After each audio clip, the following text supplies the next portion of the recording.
What is going on, everybody? And welcome to another episode of the Ecom Genius Show. I'm your host, Jeremy Funderburk, founder of Instant Scale Media, and I couldn't be more excited to bring you guys today's guest. Because as you know, I'm here to bring superstars onto the show so we can take their genius and bring it to you.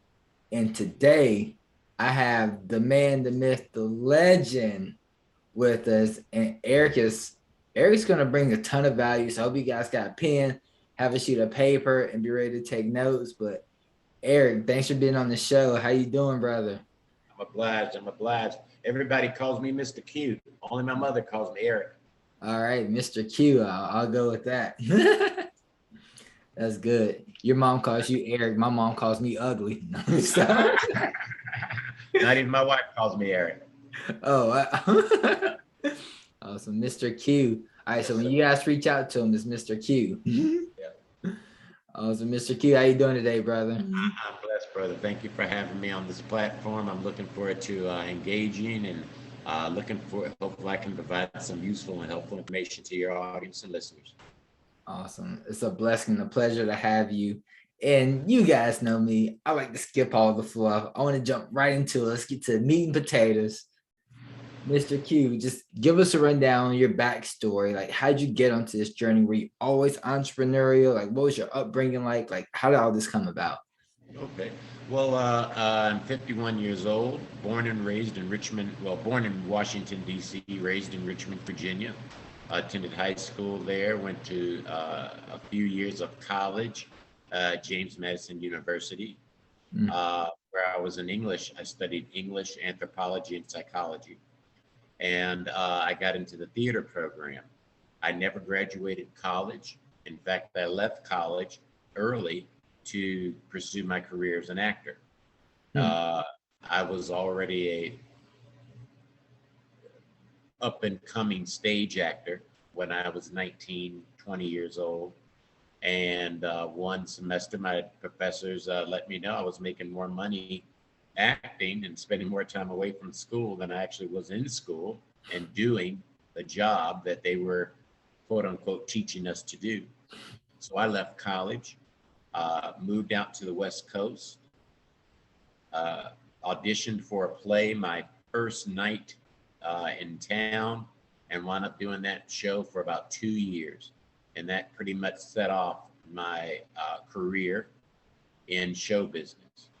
Now, I was in show business as an actor, producer, writer, until I was about 35, 36, 37 years old when I retired and traded in my city life for a life out here in the desert where I currently live.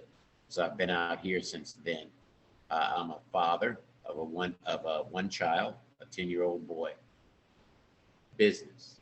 So coming out and leaving show business, I wanted to, you know, figure out what I wanted to do. I started off in education, taught it here locally in the school district for 6 years.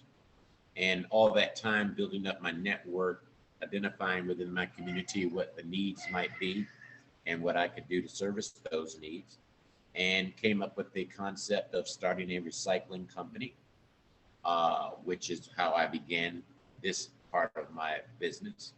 And that quickly emerged and blossomed into a construction company.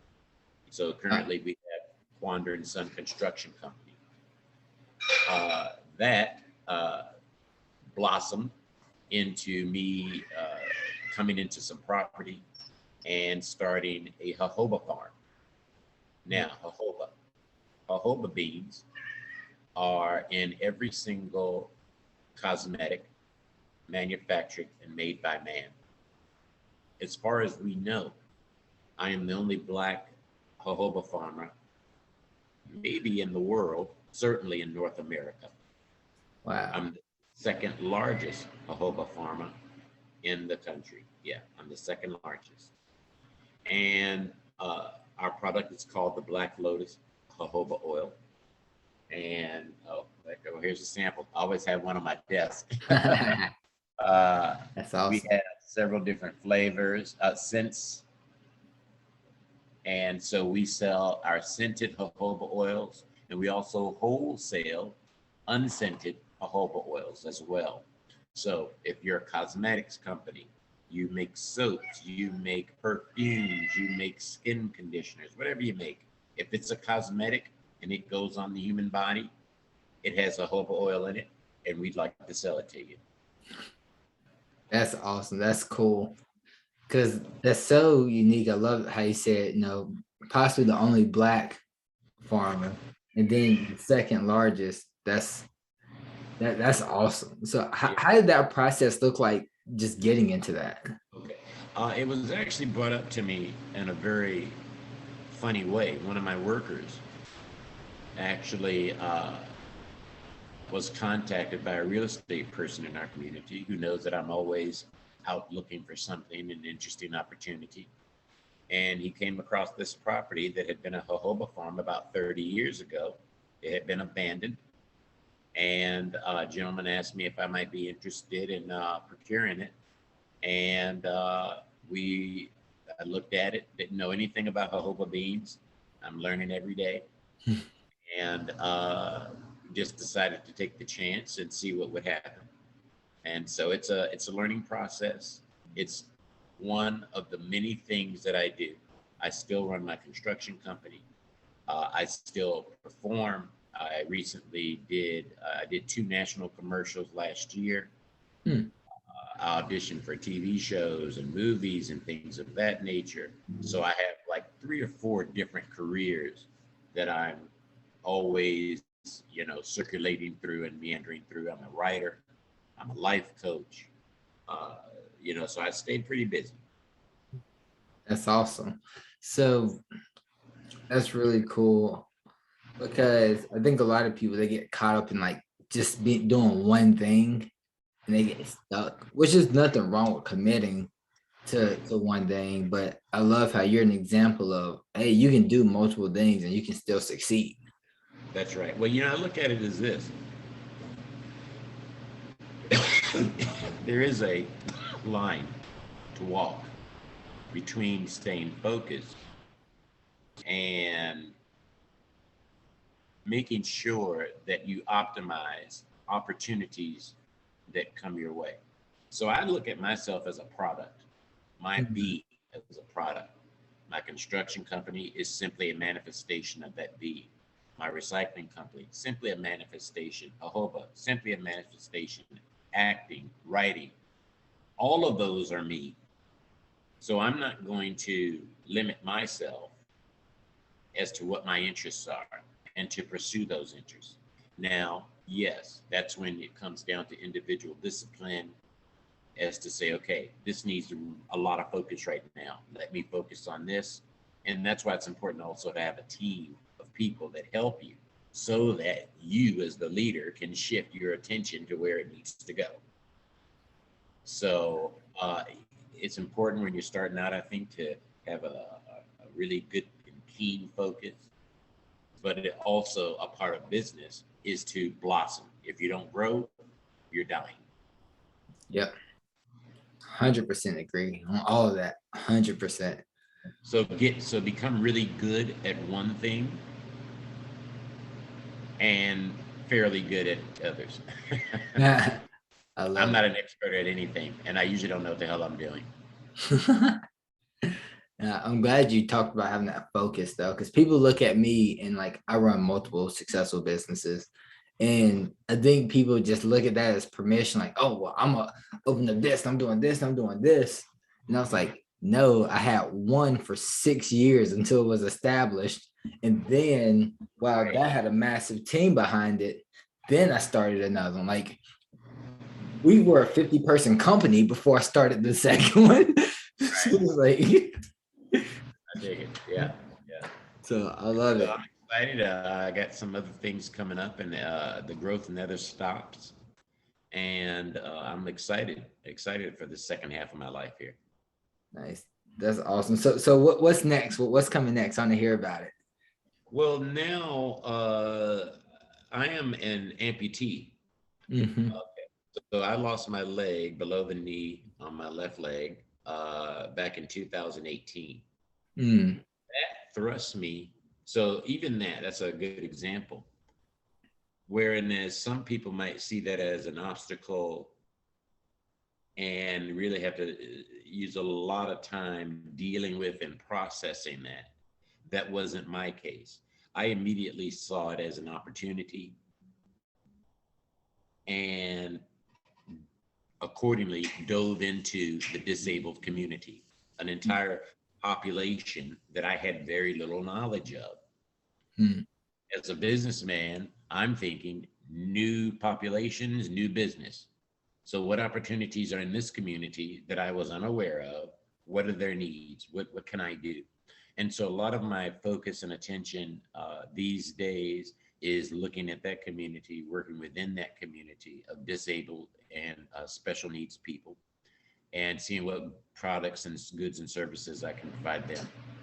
The most Mm. exciting that we are developing right now is myself and a couple of other folks within the entertainment industry, names that you would know, are collaborating to develop a streaming service specifically targeting the disabled and people with special needs. Mm. Program, uh, consumerism, uh, commercials, the entire network is geared to let disabled and special needs people see themselves on camera because inclusion is a big thing in philosophy in our society right now. Mm. So we are working to develop this network that features that type of talent and skill in that community. So that's what I'm working on now. That's very, very big. And we are looking to do a soft launch in April. So we got some, you'll be hearing things in the coming weeks. We're working with a company out of Georgia and out of New York, and I'll head up our West Coast division until I go to Thailand. I'm going to Thailand this summer. Oh wow. Yeah. All right, I say be careful going to Thailand. One of my Yeah. buddies, he went out to Thailand and then he ended up living there for like 7 years. Well, I'm only going for a month initially, I think he but wanted to go for a couple of weeks. He just right. never came back. Nice. They say it's nice. So I am looking forward to experience it. Never been there. I'm looking forward to that and seeing what I can do to encourage some tourism to that Mm. region by the disabled and special needs community. Oh wow, that's awesome. Yeah. I love that you have like the mission and purpose behind it. You say what there? I like that you have the mission and purpose behind it. Well, the mission of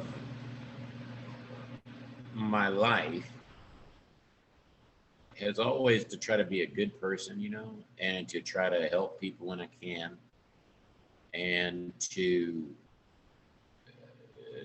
inspire as best as I can folks around me because I'm inspired by folks that I see every day and that you see every day walking down the street. Mm. So, like, I just feel that, or sense and recognize that too many people try to separate and compartmentalize aspects of their life.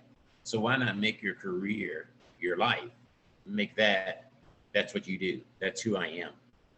And if you don't like that career, then you should probably change that. If you Mm. don't like it, then you should change that. I don't think that those things have to be separate. I think that we should aim to make everything as cohesive as possible and seamless as possible Mm. to bring about greater happiness. I agree. That's how like some people see me as like, oh, is he in business mode? And they're like, no, that's just Jeremy. Right, It's who I am. right. There doesn't have to be a end of the. I never stop working. I don't even know what that means because I'm always thinking about something that I should have done, could have done, would like to do. And some people might say that's unhealthy or whatever. Okay. I don't think Bezos takes a day off. Yeah. And right. I'd like to like that. I don't think that the guy that runs Virgin Atlantic takes a day off. Your work is your life. That's what you do all the time. And those people that need days off, all right. Probably not operating in their purpose. Right. If you're living in your purpose, then isn't every day about fulfilling that purpose? Mm-hmm. So what you need a day off for? That's right. Right. And it's crazy because I know it has to get on my wife's nerves because so many times, like 2:30 a.m., 3 a.m., I just jump out of bed, like almost like in a panic. She's like, "What's going on? Everything okay?" I was like, "Yeah, I got inspired. I'm about to walk to my office." Right. Get something done. So, The only thing I feel starting to weigh on me is my age. So even that, I know I got to make some life changes so I won't be so lethargic and things like that. yeah. You know, again, if one wants it bad enough, I don't browbeat myself about it. I don't.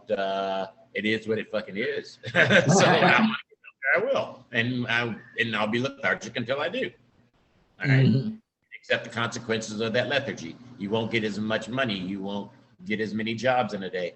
Accept it and then deal with all the consequences of that. So you can't get what you want. You can't buy that thing that you want to get. You okay? It's all one. It's not separate. And if Uh-huh. you live life like that, you'll be a lot happier. Yeah, it's cool. I saw one guy, I want to say he's 80 now, something like that. And he's just business, go, go, go. And he's like, I only sleep like 3 to 4 hours a night. And he's like, I just started sleeping like 6 hours because the doctor told me I had to.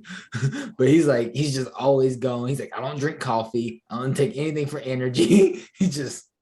But he's just so in his purpose. I was like, that's what I want to be like. Like, I don't want to be like most people. They hit 65 and retired and they just spend the rest of their life dying. Like, Right? Yeah. Waiting to die. Yeah. like I'd let rather be me go. die working, Yeah. doing I something I rather love. You know. when my time comes, I'm going to go out like, yeah, I was fulfilling my purpose to the last day. Exactly. Exactly. Exactly. And So, so commerce, what fascinates me, and I am developing it and learning it and talking to people that are younger and smarter than I do that know it, of how I can sell more oil of my jojoba oil online. And so it's a learning process for me. I'm appreciating it. I'm a little bit stubborn about it, but I remain open, uh, and keep my eye on the goal of selling oil. So whatever I got to do to learn that. And so now I have a young lady who is like our social media marketing person.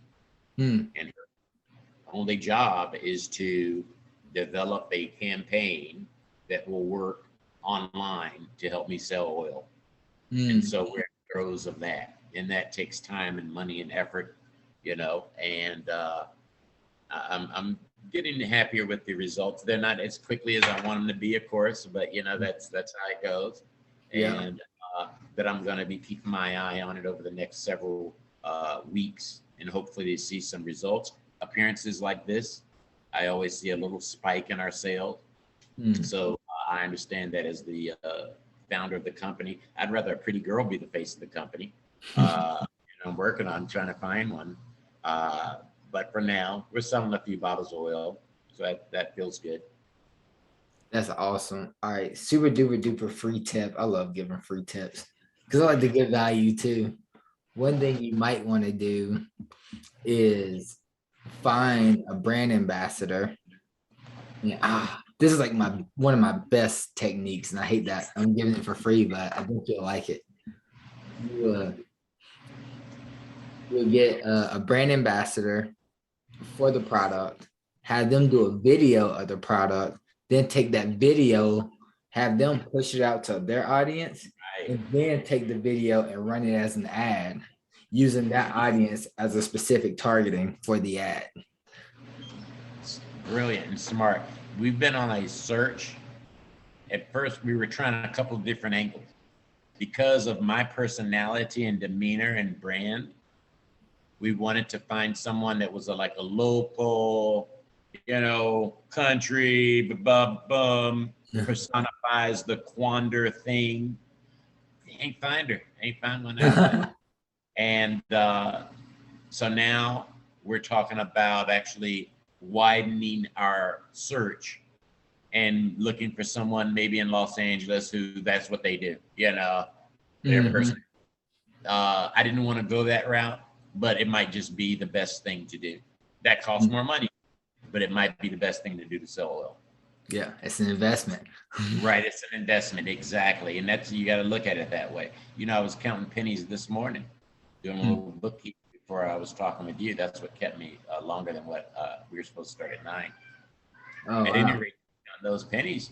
And California's a bitch, man, in taxes and unemployment. Gosh, employment taxes. So you can do it. I could not. I'll go visit. And I was with them in a meeting Thursday. Yeah, Thursday. Myself and 3 or 4 other businessmen, literally strategizing how to maintain a presence in California, but you got to leave California. Got to take the business out.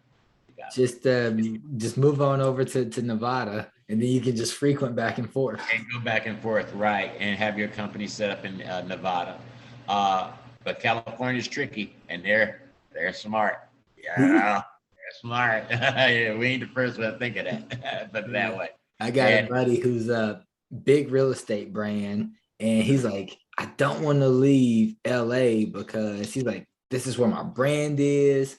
This is where a lot of my connections are. And he's like, he owns like 30 rental properties there that he personally manages and checks on. But then he was like, things got crazy. So he's like, yeah, I just got to Nevada. He got a new house. He's like, I just frequent back and forth. Go back and forth, yeah. I've thought about the East Coast. I thought Louisiana. I thought Texas. Austin looks pretty interesting to me as an emerging market. You got some great companies that got headquarters down in Austin now that utilizes services that I have knowledge of. So I thought about that. But when I measure up, now I'm a proud American. I'm very much a nationalist. You really love Texas. Yeah. Well, yeah. That's what everyone thinks I'm from Texas already. Anyway, when you compare, say, the American dollar to some of those Southeastern Asian countries, Thailand, you can't beat it. You're crazy. If you make money in America, why are you here? If you make money here, why are you here? Just make money, go somewhere else to live. So that's what I now understand would probably be best for me in my life at this time. I still feel like I got, 20 solid years of work time ahead of me before I can really kind of relax for a bit. And it makes sense. So I'm gonna go there, explore what some options are, and look at what businesses can happen for an expat in Thailand. Yeah. Try to maintain what goes on here to use that to fund your lifestyle in there. Yeah. Because it's, basically $3 or $4 to every American dollar, or baht, what they have. Wow. So it's crazy. Even when I was on the East Coast this last summer, the working wage, the hourly pay that I could, have employees in Virginia or Louisiana, it's double. I mean, it's half of what I pay here. You ain't gonna get no worker here for $20, for under $20. It's not hardly gonna happen. There, it's $8.50. I'm like, what? It blew my mind. So it was a big consideration to get on towards back home, set up shop, and see what I could do there. But that economy it ain't quite there yet, but it's getting there. They're doing a lot of building over on the East Coast. I got some buddies that moved out to like South Carolina, North Carolina. That's where I'm at, North Carolina. Yeah, And then they doing all right. They doing all right. A lot better than they were here. Let me put it that way. I hear that. And the beautiful with ecom and the internet is you can travel, be wherever. And like I tell everybody back in October, the first week of October, I was in St. Louis. Me and my wife went out there. The second week, we were in Texas, over in Houston. And then we were home the next week. And then the fourth week of October, we were in Orlando, went to Disney for the week. And I was like, and I still made like what it would probably take most people either a year or half a year to make that same month. And I did nothing but travel like the whole month. Right, That was right. maybe 10 Like, hours the whole month. right. And that's why this e-commerce thing is, I understand, so pivotal. And I have to get out of my old school ways of want to see you and shake your hand and do business and talk. Okay, it's not done that way. It's just not done that way anymore, and that's okay, and that's fine. And the best online product that I can sell is myself, the Mr.Q brand, and my oils. My construction company, yeah, that's hands-on. Because it takes physical people to be there. We got to go see the job. We got to go, feel the dirt and know what we're doing. That's different. But this oil, they don't never have to ever meet me. And I'm selling oil to distributors in Washington, D.C., San Francisco, Los Angeles. Never met the people that own those stores. Never met them, but they got my products on their shelf. It's a beautiful thing. Thing. That's awesome. Cool. And for the sake of time, I do want to just end by just opening up the floor for you just to, promote whatever it is you want to promote, let people know how they can get in contact with you. It's all you. Well, I appreciate that opportunity. Again, thank you again for having me on this platform. The easiest way to find out about me, to contact me, to learn about my various business ventures is to visit my website. He is MrQ.com. HEISMR, the letter Q.com. He is MrQ.com. And that'll lead you to everything. If you want to contact my agent, you can find her information over there. I don't have a manager right now. I'm looking for another manager. So I'm kind of open that way. And I think you guys know how to reach me if you're in management. And I'm looking to extend some of my performances. I'm now starting to maybe travel a little bit and go back to the East Coast. There's some work, there's some rumblings of me maybe doing some work down there in Georgia at that Tyler Perry studio thing down there. I've never been there. But there's some talk of maybe something going on. I might be over there doing stuff. But go to heismrq.com, and I try to keep it updated. I'm horrible at it. And but I'm the kind of girl, boy, you just call me up. My number's right there on the damn page. Just call me up. I probably will pick up the phone. Awesome. I love it. And I'll make sure I got links in the description box so you guys can easily click on. But Mr. Q, thank you for being on the show. It's been an absolute pleasure. And to all you guys, thank you for tuning in. Thank you for listening. Thank you for watching. And we'll see you guys on the next episode.